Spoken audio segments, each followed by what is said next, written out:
Para tenaga kesehatan distrik Kiwirok Kabupaten Pegunungan Bintang Papua, jadi korban kebrutalan kelompok teroris. Puskesmas tempat mereka mengabdi dirusak dan dibakar. Sementara para tenaga kesehatan yang bertugas di Puskesmas distrik Kiwirok, diburu seperti binatang. Mereka ditelanjangi, disiksa, lalu dibuang ke jurang. Akibat aksi biadab teroris itu, seorang nakes meninggal dunia setelah dibuang ke jurang, yakni Gabriela Meilani. Sementara para nakes lainnya mengalami luka-luka dan trauma. Mereka adalah Dr. Restu Pamanggi, Marcelinus Ola Attanila, Manuel Abi, Martinus Deni Satya, Lukas Luji Patra, Siti Hodijah, Katrianti Tandila, dan Kristina Sampetonapa. Sedang Geral Suko belum diketahui nasibnya. Para tenaga kesehatan yang selamat, kini telah berhasil dievakuasi oleh TNI Polri. Dalam tragedi teror tersebut, sejumlah fasilitas umum hangus dibakar kelompok teroris. Antara lain Puskesmas Kiwirok, Kantor Ban Papua Distrik Kiwirok, Kantor Distrik Kiwirok, Sekolah Dasar Kiwirok dan Pasar Kiwirok. Seorang anggota TNI Yonif 403 Prada Ansyar terluka akibat kontak tembak dengan kelompok teroris. Marcelinus Ola Attanila, Mantri Kesehatan Puskesmas Kiwirok yang selamat, tampak terpukul saat mengungkap tragedi teror yang dialami para nakes. Menurut Ola, kelompok teroris sudah marah-marah saat datang ke puskesmas. Setelah membakar puskesmas, para teroris bergerak ke barak dokter dan membakarnya. Kemudian, para nakes yang bersembunyi, ganti diburu dan disiksa. Cerita kejadian yang kami alami di distrik Kiwirok, pada pukul 9:05, kejadian berbanding terbalik. KKB mulai menghancurkan puskesmas dengan memukul kaca jendela puskesmas dan juga mulai menyiram bensin keliling puskesmas. Dan mereka melakukan pembakaran pertama pada puskesmas tersebut. Kemudian sekitar pukul 9:07, mereka bergeser menuju ke barak dokter yang di sebelah puskesmas. Mereka melakukan penyerangan yang sama, memukul kaca-kaca jendela, kemudian menyiram bensin di sekeliling barak dokter itu. Kemudian dilakukan pembakaran. Di dalam barak dokter itu sendiri terdapat 5 orang teman yang dipimpin langsung oleh Dr. Restu Pamanggi bersama Paman Lukas Luji, Suster Siti Kotija, dan juga Paman Deni. Pada saat pukul 9:10, mereka semakin membrutal. Mereka berusaha untuk masuk ke dalam barak dokter dan menyerang petugas. Sehingga pada saat itu, rombongan pertama yang ada di barak dokter memilih untuk keluar dari barak dokter secara berhamburan, secara terpisah. Paman Lukas bersama Suster Siti, Paman Deni sendiri dan juga dokter dan juga Paman Gerat lari menuju arah Mado.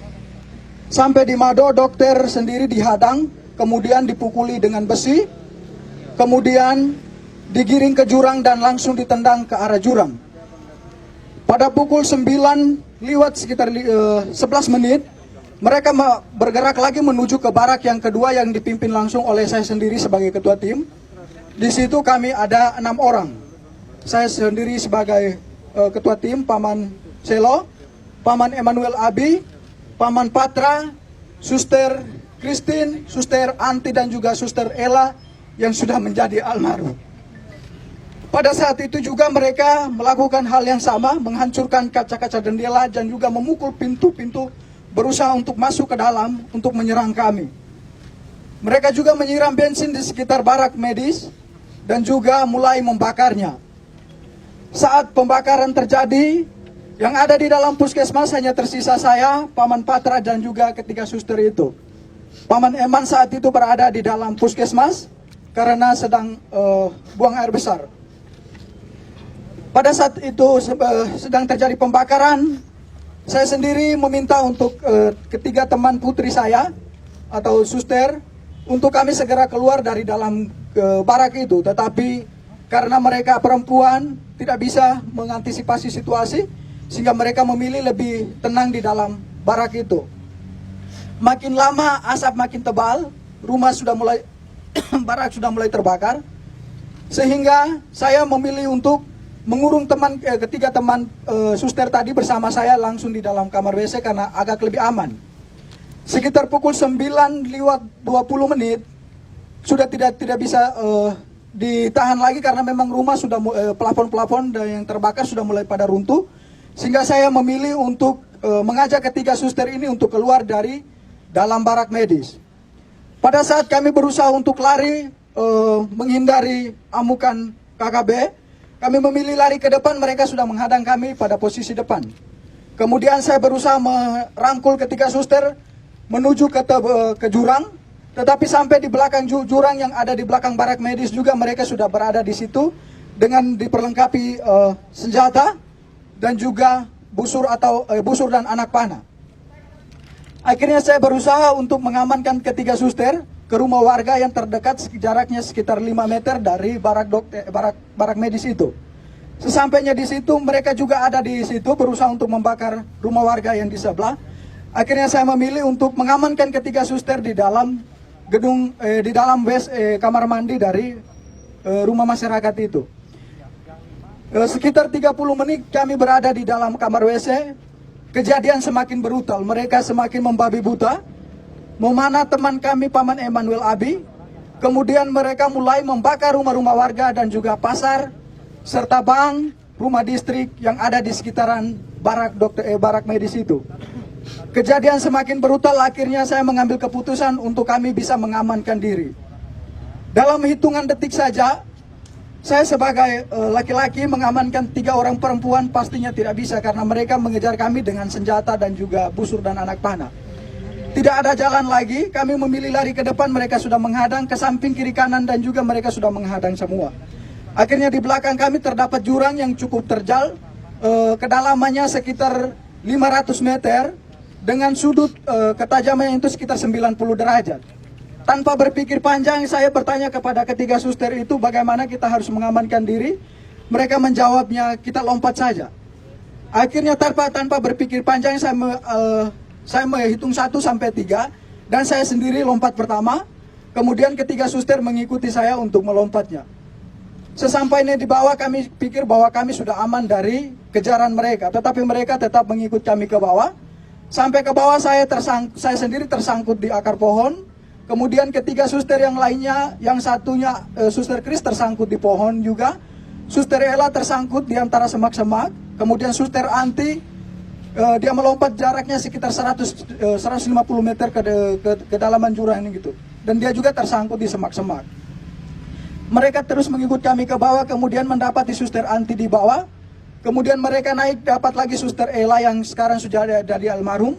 Kemudian mereka dapat lagi suster Kris. Saya sendiri mereka tidak dapat karena saya sembunyi di antara tebing dan juga akar-akar. Kemudian mereka mengumpulkan ketiga suster ini. Kemudian mereka semakin membabi buta. Mereka mulai menelanjangi suster dengan tidak membuka pakainya secara sopan, tetapi mereka menelanjanginya dengan barang tajam atau parang, langsung dipotong saja pakaian mereka, mulai dibuka dari baju sampai celana dalam semuanya. Mereka 3 ditelanjangi, kemudian mulai dianiaya secara tidak manusiawi. Paha mereka ditikam, muka mereka ditonjok, kemudian minta maaf tetapi kemaluan mereka ditikam juga dengan parah. Kejadian semakin brutal karena jumlah mereka semakin banyak. Akhirnya suster-suster ini tidak berdaya lagi. Mereka semakin lemah, akhirnya mereka pingsan. Dalam keadaan pingsan mereka dipikir bahwa mereka sudah meninggal, sehingga terpaksa mereka didorong lagi ke dalam jurang yang lebih dalam. Kedalaman jurang itu sekitar 300 sampai 400 meter. Suster Suster Christine yang didorong pertama, kemudian Suster Anti dan juga Suster almarhum atau Suster Ella. Sesampainya di bawah kedalaman jurang itu, Suster Anti langsung pingsan, dalam keadaan pingsan tidak sadarkan diri. Suster Kris masih sempat dari pingsannya bisa sadar. Suster Ella juga dari pingsannya bisa sadar kembali. Akan tetapi dalam keadaan itu mereka tetap ikut ke bawah. Kemudian Suster Anti dan Suster Kris masih bisa bertahan untuk memilih untuk menghindar dari mereka dengan menyembunyi di semak-semak. Suster Ella yang sudah tidak, walaupun dalam keadaan sadar tetapi sudah tidak berdaya, nyangkutnya di pohon sehingga mereka ikut ke bawah lalu membunuhnya secara membabi buta. dengan menikam di bagian perut-perutnya dan juga kemungkinan mulutnya dibelah. Sehingga suster almarhum dinyatakan meninggal pada saat itu. Kemudian teman-teman yang lain dari barak dokter, Paman Lukas dan juga Paman Siti, Suster Siti, mereka langsung bergegas menuju ke mengamankan diri di Koramil dengan pengamanan para TNI yang ada di tempat itu. Kemudian Paman Denny memilih untuk mengungsi, bertahan di rumah warga. Dokter sendiri langsung ditendang ke jurang. Paman Gerat yang lari bersama dokter ke Mado, sampai dengan detik ini juga belum ditemukan. Suster Ella yang menjadi almarhum sudah ditemukan 2 hari yang lalu, sekitar pukul 17:30. Kami berhasil menemukan dia bersama Suster Chris. Suster Chris bertahan selama 3 hari berada di bawah jurang itu. Puji Tuhan dia masih hidup. Yang meninggal hanya Suster Ella. Dia sudah ditemukan dalam keadaan tidak bernyawa. Mukanya sudah penuh pada belatung karena dibelah semua. Luka-lukanya sudah pada belatung semua. Dan kemungkinan ini hari ke-5, ke-6-nya. Sehingga mungkin almarhum tinggal tulang atau daging, sisa-sisa dagingnya saja. Kemudian Paman Lukas dan juga Pak Suster Siti langsung diamankan oleh pihak tentara yang ada di Koramil menuju ke pos Pantas 403 yang ada di ketinggian atau yang di puncak. Kemudian Paman Denny juga dari rumah warga bergegas menuju ke Koramil mengamankan diri di pos Pantas bersama dengan pihak dari Koramil juga. Dokter sendiri bertahan selama berada di jurang dari pukul 9 lewat sampai sekitar pukul 9 malam. Baru dokter dari jurang menuju ke arah pos Pantas 403. Saya, Paman Eman, dan juga Paman Patra bersama Suster Anti dan juga Suster Chris masih tetap berada di dalam jurang. Pada pukul 5 sore saya sendiri berusaha, karena melihat situasi sudah aman, saya berusaha keluar dari semak-semak, kemudian berlari menuju ke Koramil. Sesampainya di Koramil tidak ada petugas karena petugas semua sudah diarahkan ke pos Pantas, sehingga saya memilih mengamankan diri di salah satu rumah warga yang ada di sekitaran Koramil itu. Paman Patra tetap memilih dan juga Paman Eman tetap memilih bertahan di jurang bersama dua suster. Tetapi posisinya terpisah. Kemudian pada malam harinya Paman Eman yang terkena busur itu, dia memilih untuk naik pada sekitar pukul 10 malam. Kemudian dia berusaha tidur di bawah kolom rumah warga yang ada di sekitaran jurang itu. Paman Patra tetap bertahan. Kemudian pada pagi harinya sekitar pukul 6, Paman Eman bergegas menuju ke Koramil untuk meminta perlindungan. Begitu juga Paman Patra, sehingga pada sekitar pukul 7 kami 3 bertemu di Koramil dalam keadaan selamat. Suster Anti dan Suster Chris masih tetap bertahan di jurang. Suster Anti keluar dari jurang sekitar pukul 10 malam dengan kondisi saat itu hujan deras. Dalam keadaan telanjang, dia dari jurang menuju ke Polsek Kiwirok. Sesampainya di Polsek Kiwirok tidak ada petugas karena memang petugas semua sudah pada ngungsi sudah pada diamankan ke pos Pantas itu. Mereka bertugasnya di situ. Kemudian Suster Anti memilih untuk bertahan di pos, tetapi karena takut dengan situasi, dia berusaha keluar dari pos lalu kembali bersembunyi di semak-semak. Sampai pada sekitar pukul 7 pagi, itu ada kegiatan pembersihan dari pos Pantas 403, sehingga Suster Anti memilih untuk keluar dari semak-semak karena memang dia juga sudah pada tidak berdaya lagi. Menurut keterangan dari Suster Anti bahwa pada saat itu dia sudah pada siap untuk pasrah, untuk mati karena memang sudah tidak sama sekali tidak berdaya, tetapi dia berusaha merangkak pelan-pelan sampai ke pos Polsek sehingga berteriak dan meminta pertolongan daripada pihak pos Pantas. Nama lengkap saya Marcelinus Ola Atanila. Cukup. Makasih. 1,5 tahun. Oke, baik. Aksi teror sadis terhadap tenaga kesehatan dan guru di Papua sudah kerap terjadi. Anehnya, para aktivis pembela HAM, seperti Haris Azhar dan kawan-kawannya, hanya diam saja. Padahal, para tenaga kesehatan dan guru adalah para pejuang pembela HAM. Sungguh menyedihkan sikap Haris Azhar dan kawan-kawannya. Nuraninya rupanya sudah dibutakan oleh ambisinya yang gelap.